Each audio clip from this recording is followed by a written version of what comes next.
Hi everyone, in this video I'm going to explain a method of differentiation called the chain rule. Now it's not the last type of rule for differentiation that we are going to need, but it is the next one that's usually taught after product rule and quotient rule. And the format of it is that it is a type of derivative law that allows us to take the derivative of a function like the square root of x minus 1 without having to use the definition of the derivative. Because up until this point, we have the power rule, the product rule, and the quotient rule, and those rules are not sufficient to deal with this type of function. Because it's not a power, it's not a product, and it's not a quotient. Now, it bears some similarities to a power. It's x minus 1 all to the power of positive 1/2, rather. And it turns out that the form of the chain rule that we're going to learn is going to look a lot like the power rule in some ways, but there are some important differences. There's different ways to present this. One way is to start with a proof, and then after the proof, launch into examples. Another way is for me just to give you the formula, and then go through examples using the formula, and then no one has any idea why the formula is the way that it is. They just know that the prof says it's true, so it must be true. What I'm going to do instead is I'm going to show you what a mathematical experiment looks like, where in the absence of a rule, in the absence of a shortcut, you try to develop a shortcut. You try something for a simple function, you make it a little bit less simple, and then make it a little bit even less simple than that, so make it more complicated, and then look for a pattern. If a pattern emerges, propose it as a rule, and then you need a way to test that rule, and that's where the formal proof idea comes in. It almost never starts as a proof, it almost always starts as an experiment. Anyway, let me show you what an experiment looks like. I'll start with the function h of x is equal to x squared plus 1 all to the power of 2. We're asked to take the derivative of that. And in the absence of a big shortcut, let's try to at least use our little shortcuts. Like, for example, the power rule. In order to use the power rule, we need to simplify the expression. We need to FOIL out x squared plus 1 all squared. So this is a simplify step. Simplify h of x first. We're not going to start by taking the derivative. We're going to start by FOIL. FOILing and then collecting like terms. So h of x is x squared plus 1 times x squared plus 1, which is x squared plus 2, sorry, x to the 4, what am I saying? X squared times x squared is x to the 4. X to the 4 plus 2x squared plus 1. That's what you get when you FOIL and collect like terms. Next step is I'm going to take the derivative of that, because every piece is now a monomial, and I can take the derivative of that using the power rule. 4x to the 3 plus 4x plus 0. And this is just 4x to the power of 3 plus 4x. Now I'm going to do a special type of factoring. I'm not going to do the full common factoring of 4x. Actually, I will. Now, factor the answer. I changed my mind. So this is equal to, I'm going to common factor out of 4x, and I have x squared plus 1. Sorry, x squared plus 1.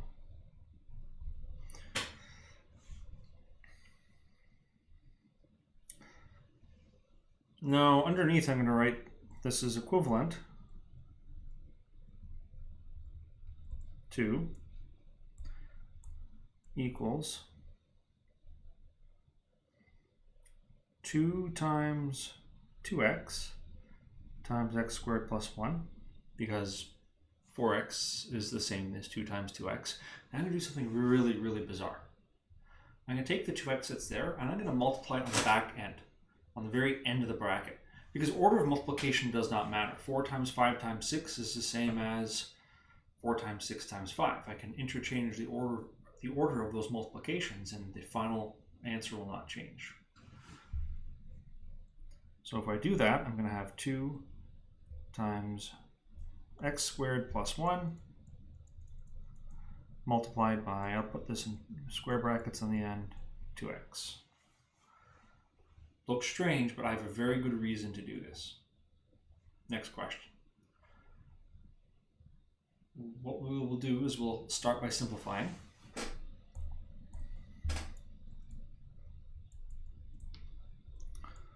By FOIL.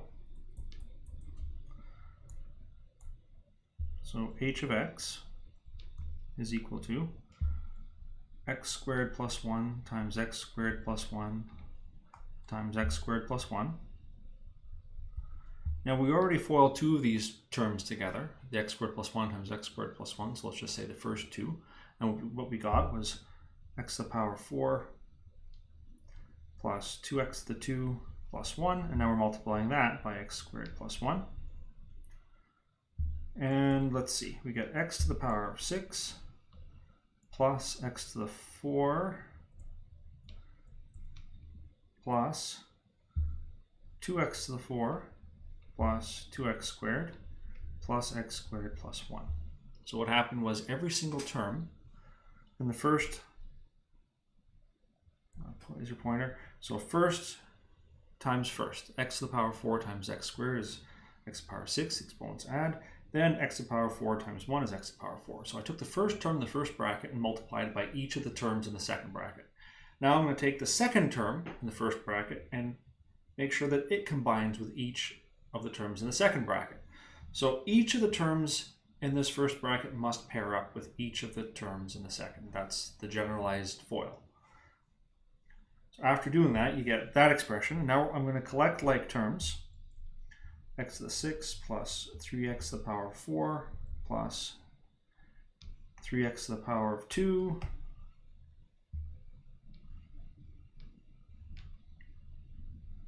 plus 1. And now we have a form of this function that allows us to take the derivative. So h prime of x is 6x to the power of 5 plus 12x to the power of 3 plus 6x plus 0. Now I'm going to factor.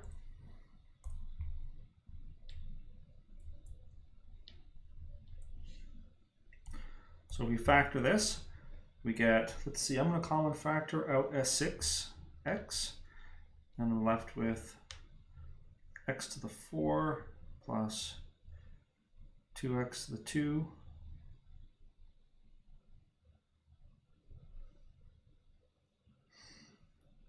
plus 1. Oh.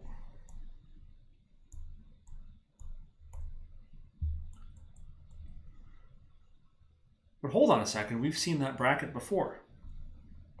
This thing, that's this.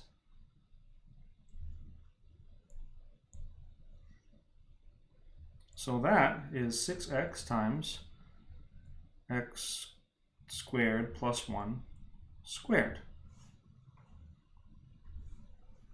Since that's where that term came from. Now what? Well, remember that weird factoring thing that's over on the left-hand side? Well, I'm going to do the same. I'm going to factor it in the exact same way. This is equivalent to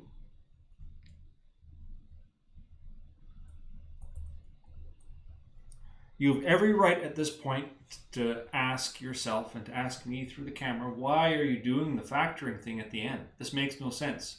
You have every right to be confused because we're not supposed to be doing that. We're not supposed to be factoring in this extremely bizarre way, like rewriting this as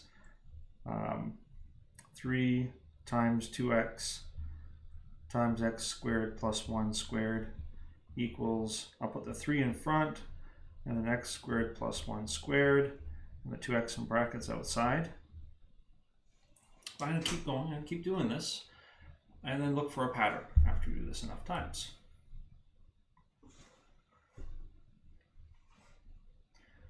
Now, I don't want to bore you. I know you have to sit through a lot of videos for my class and for other classes.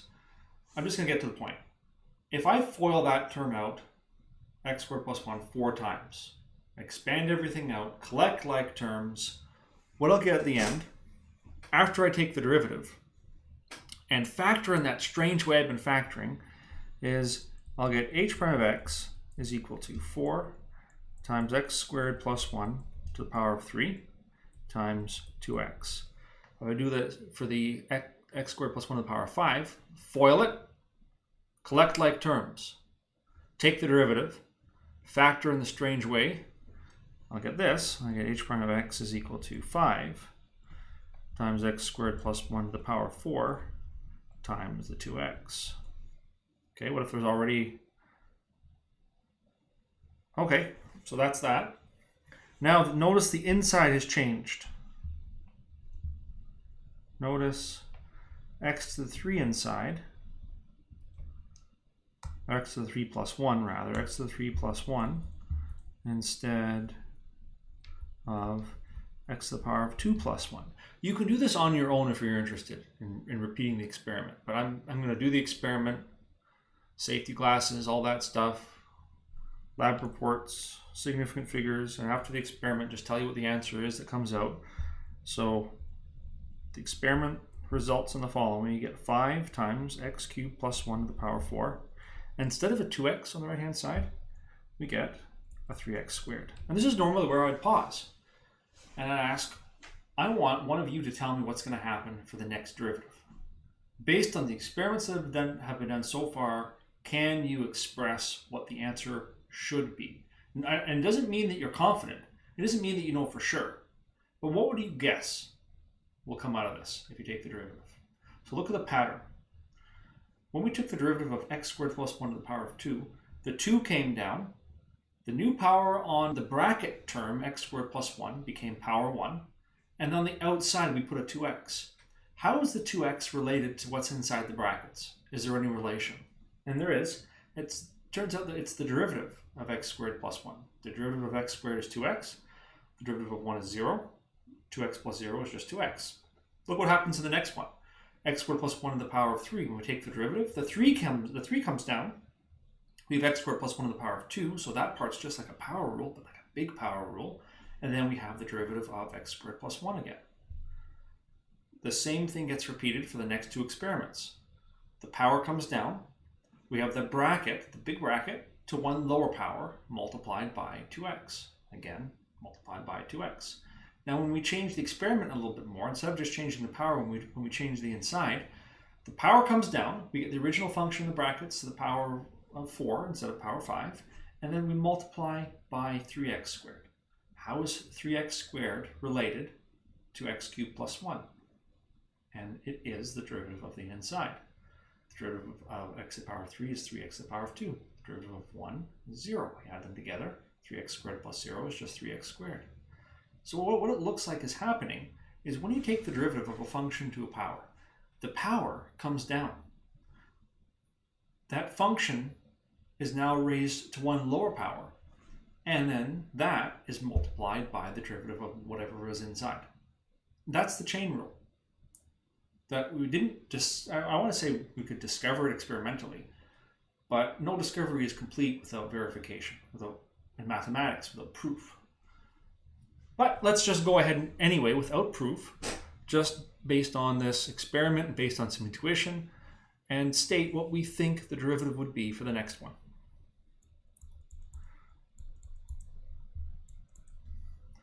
So what we think is that based on the pattern, the 4 would come down.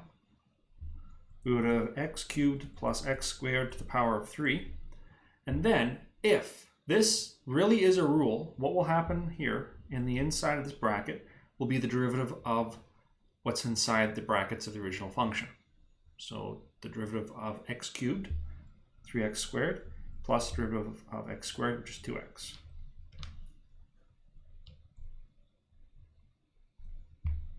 Optional. Confirm by FOIL. Confirm by expanding, collecting like terms, taking the derivative, and then factoring. Only do this if you have lots of time and nothing else to do. So I expect no one to do this because we all have lots to do and no time to do it in. All right, next one. I recommend not verifying the next one. Even if you have time, do something else, anything else.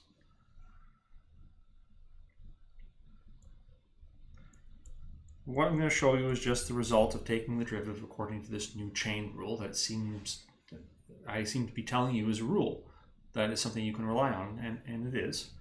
What comes out is 4 times x cubed plus x squared plus 5x plus 7. So that original function to a power, that part stays the same. The power gets reduced by 1. And then we multiply by the derivative of the inside. 3x squared plus 2x plus 5 plus 0. That would be the answer there. Now, in general, if I don't know what that function in the brackets is, if I have some function w to the power of some number n, where n is a constant, and I have to say that n is constant.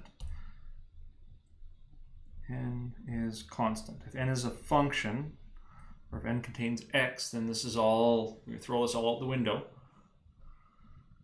What comes out of this is h prime of x is equal to, so look what happened to each of these other ones. The power came down. So in this case, the n is going to come down. We'll have the original function, which is called w, to the power of n minus 1. Now, how do we represent what's on the right-hand side of each of these derivatives? How do we denote that in terms of w? So if this thing here, I'll pick on the first one, if that inside the bracket, if that's w, what is that thing that's been circled below? What's the 2x in terms of w? And the answer is that it is w prime. I'm going to erase that because someone looking at that later is going to get confused. So times w prime.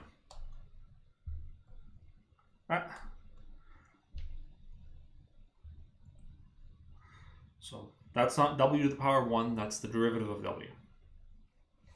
And I have to label that because someone will look at that later and say w to the 1.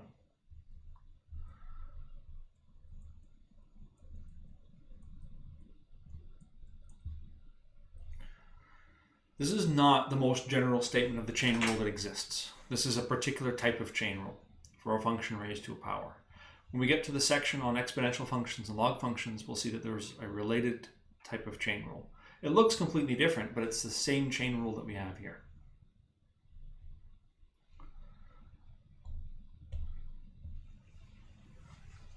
This next example is just a straightforward, what do I have to do? If you give me a function and you tell me to take the derivative, what do I have to do? Just no experiments, no proofs. Tell me what it is that I have to write down to get the correct answer. So that's what this is for. To get the right answer for this,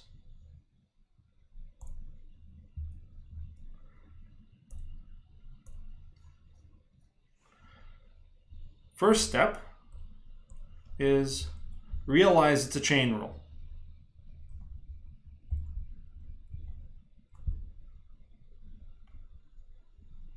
That may be the hardest step, at the beginning at least. When you're first learning, you look at all these different types of functions, you ask to take the derivative, and you're like, okay, this is a product, is it a chain? Usually it's pretty easy to tell if there's a quotient rule or not, but products and chains are often confused. And what makes it worse sometimes is that it's both. Sometimes you need a chain rule and a product rule. Okay, so to take the derivative, what will happen is we'll bring the 8 down. We'll have the original function, 3x squared plus 5x plus 7, to one lower power. So 8 minus 1, 7. And then we have to multiply by the derivative of the inside. The derivative of 3x squared is 6x. The derivative of 5x is 5. And then the derivative of 7 is 0. That's it. Now this part in here, that's the derivative of 3x squared plus 5x plus 7, which is the inside. And this part here is the n times w to the power of n minus 1. So this is the w prime part, and that's the n times w to the power of n minus 1 part.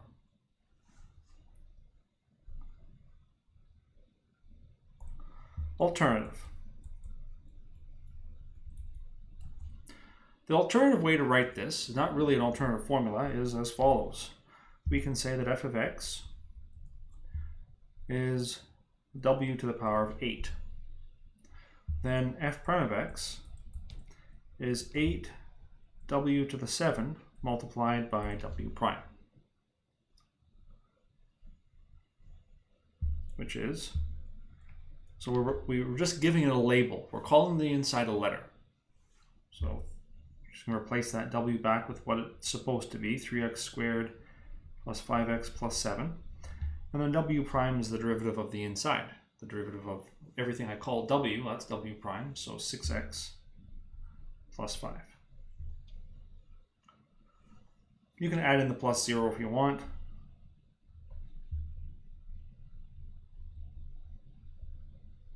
Okay to include the plus 0. I just didn't include it because I ran out of space. That's the legit reason. That's all you have to do for chain rules. Whenever you see a function raised to a power, you follow that as a formula, you follow it as a template. We'll do more complicated examples next.